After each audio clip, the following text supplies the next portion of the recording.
법륜 스님은 국내에서도 강연과 세미나 등 다양한 행사를 통해 불교의 가르침을 전파하고 있으며 많은 사람들에게 영향력을 미치고 있습니다. 스님의 강연과 조서는 불교뿐만 아니라 인생의 다양한 영역에서 도움이 되는 내용들을 담고 있어 많은 이들에게 큰 영감을 주고 있습니다. 얼마 전에 오랜만에 만난 친구와 즐거운 하루를 보내고 싶어 숙소를 잡았습니다. 그리고 받아들이기 힘든 일이 생겼는데 제 물건이 하나 없어진 것입니다. 설마 하는 마음에 지켜보고 있다가 그 친구 주머니에서 사라진 제 물건이 있는 걸 발견했고, 당시에는 어찌해야 할지 몰라 티를 내지는 않았지만 몇 주가 지나도록 마음이 괴롭습니다. 물건을 잃어버린 것보다도 절친한 친구라고 생각했는데 그런 일을 당해서 내가 인생을 잘못 살았나 생각이 들고 그 친구를 이해해 보려고 해도 잘 되지 않습니다. 저는 중학교를 졸업하고 외국에서 생활하다 돌아와서 한국에는 남은 친구가 별로 없습니다. 그래서 이 친구를 잃는다면 제게는 남은 친구가 없다는 불안감이 듭니다.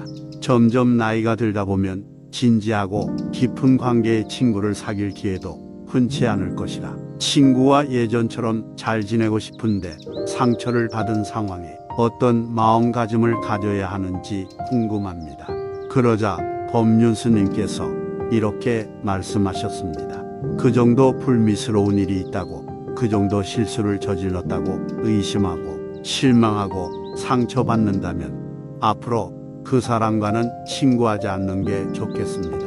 그 친구가 문제가 있어서가 아니라 질문자 본인에게 문제가 있어 친구라면 나한테 절대 손에 끼치면 안 된다. 어떻게 절친한 친구의 물건을 가져갈 수 있느냐.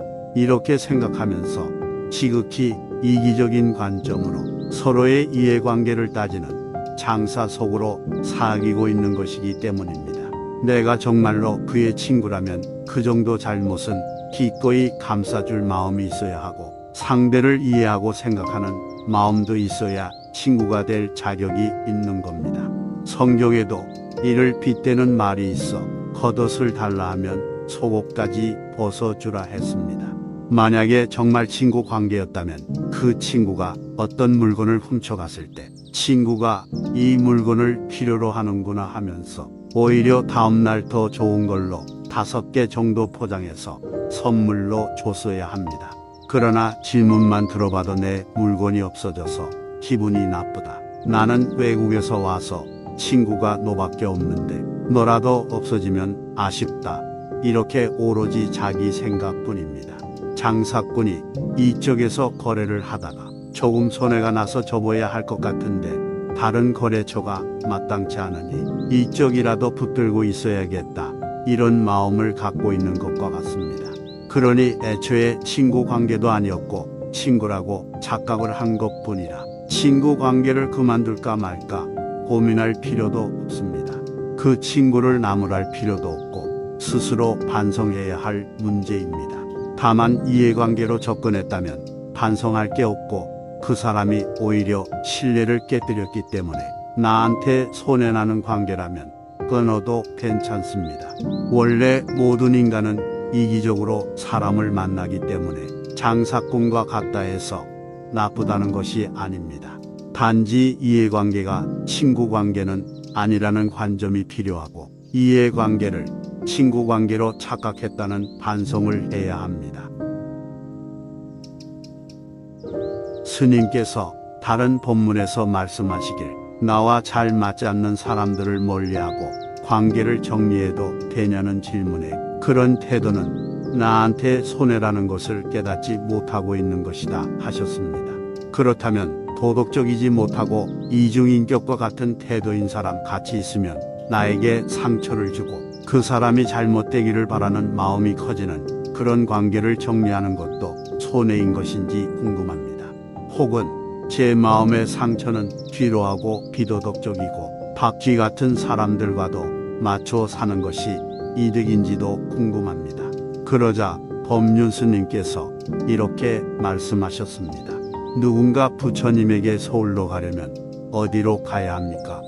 질문했을 때 인천에 사는 사람이라면 동쪽으로 가라 할 것이고, 강릉에 사는 사람이라면 서쪽으로 가라 할 것이고, 수원에 사는 사람이라면 북쪽으로 가라 할 것입니다. 부처님이 이랬다 저랬다 다르게 알려주는 것이 아니고 아무렇게나 가도 된다고 하는 것도 아닙니다. 불교에서는 무유정법이라 하여 진리에는 정해진 길이 없고 오직 인연을 따라 주어진 조건에 따라 정해진다 하였습니다. 그러니 질문자의 상태에 따라 그 사람의 처지에 따라 전부 다른 것입니다. 서울 가는 길은 무조건 동쪽이다 정해 놓을 수 없는 것과 같습니다.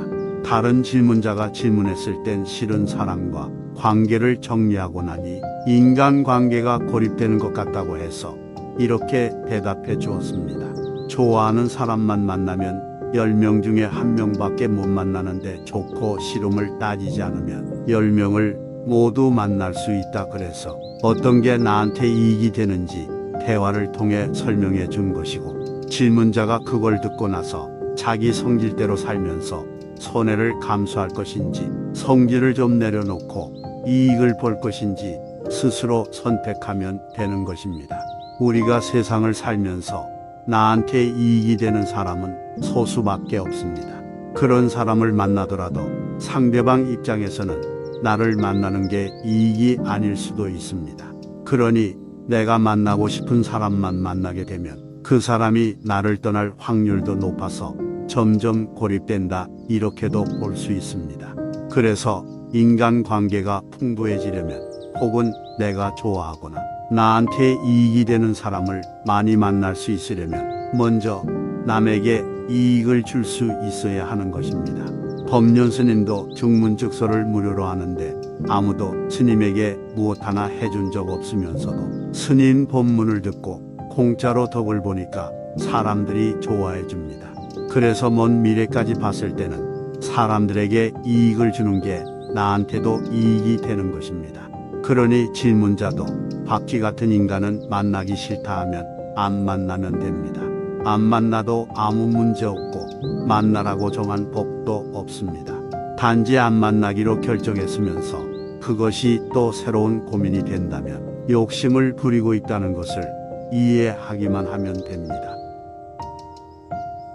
친구들은 아직도 남을 험담하고 소비를 자랑하는 그런 생활에 젖어 있는데, 저는 제가 가지고 있던 나쁜 습관들을 버리고 부처님의 가르침대로 살고 있습니다. 덕분에 가족 간의 관계도 원만하고 행복해졌지만 친구들과의 관계는 오히려 안 좋게 변했습니다.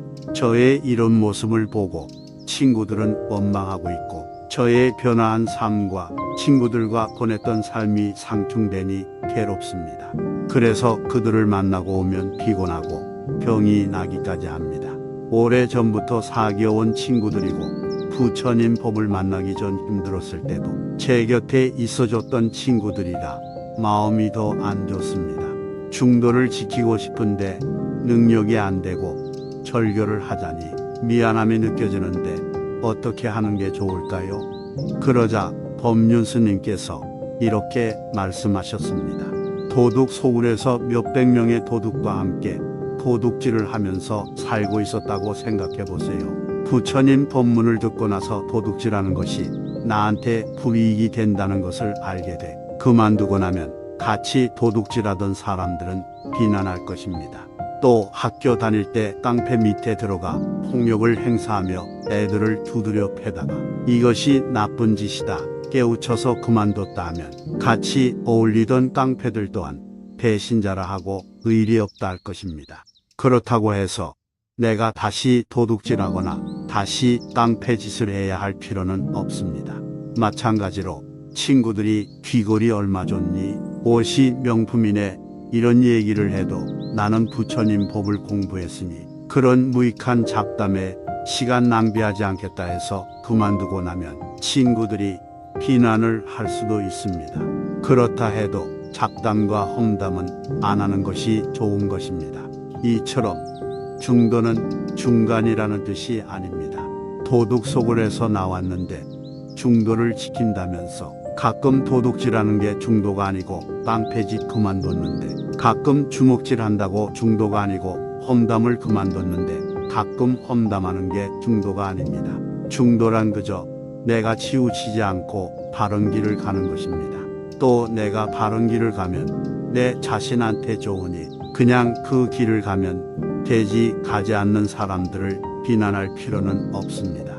그들이 궁금해서 묻는다면 더 좋은 길을 찾았다 안내를 해주면 되지만, 이것이 옳은 길이라고 주장하며 남을 비난하는 것도 치우친 것이고, 그 사람들과 친구라고 정에 이끌려 다니는 것도 치우친 것이라 바른 길은 나 혼자만 가면 됩니다.